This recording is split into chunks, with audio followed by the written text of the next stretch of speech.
pessoal, tudo bem com vocês? Sejam bem-vindos a mais um encontro. Antes, não esqueça de se inscrever no canal, de comentar, de curtir e de compartilhar o nosso vídeo. Hoje nós vamos falar sobre o filósofo Avicena. Avicena, que é um dos filósofos árabes mais conhecidos. Então vamos lá.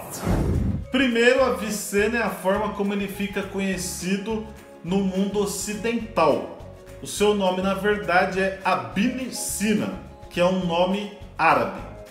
Ele nasceu em 980 na Pérsia e morreu em 1037. O aristotelismo chegou ao Ocidente por meio dos árabes, particularmente de Avicena e Averroes.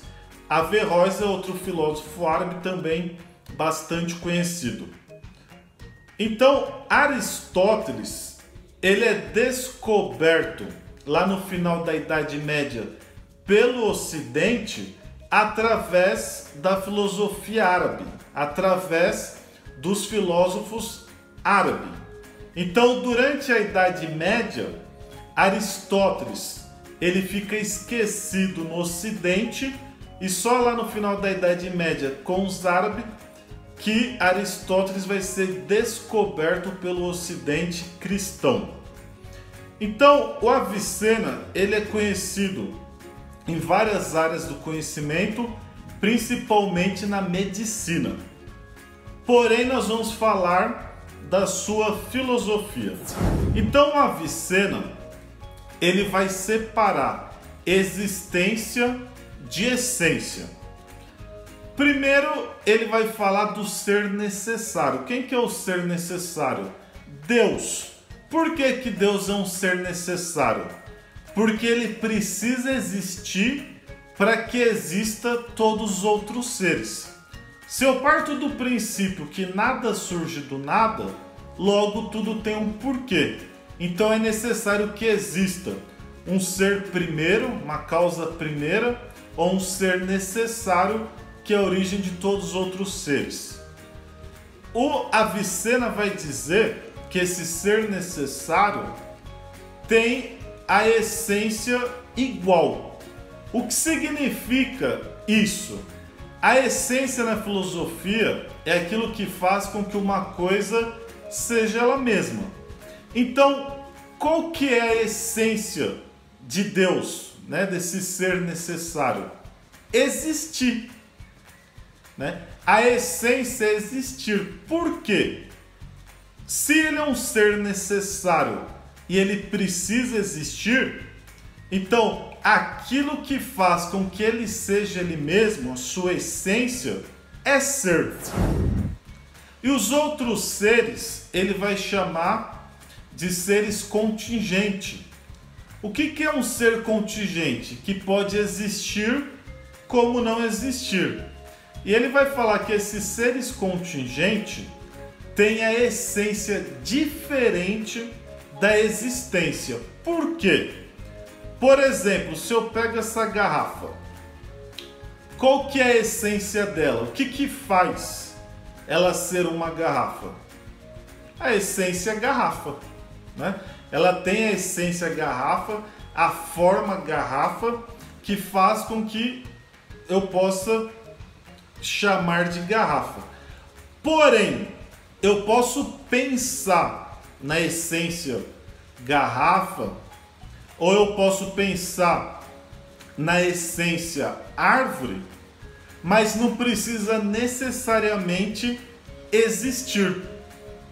Eu posso pensar na essência das coisas, mas elas não precisam necessariamente existir. Então, nos seres contingentes, a existência é um acidente. Beleza? O Avicena ele vai falar que o mundo é contingente e necessário. O mundo ele é contingente porque ele poderia não existir. Então, a sua existência é diferente da sua essência, porque ele poderia existir como não existir. E ele vai falar que o mundo é necessário porque ele é um efeito da criação de Deus. Então é da natureza de Deus ter criado o mundo. Então se torna algo necessário. O Avicenna ele também vai criar uma teoria que é a teoria das inteligências.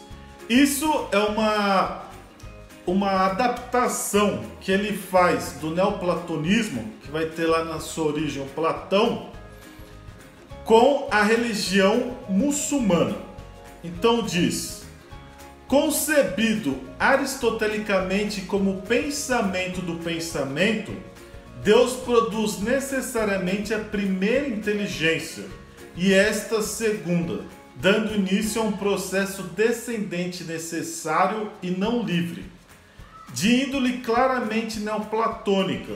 A partir da primeira, cada inteligência cria imediatamente inferior, até a décima, ao mesmo tempo que cria os céus respectivos, dos quais são forças motrizes.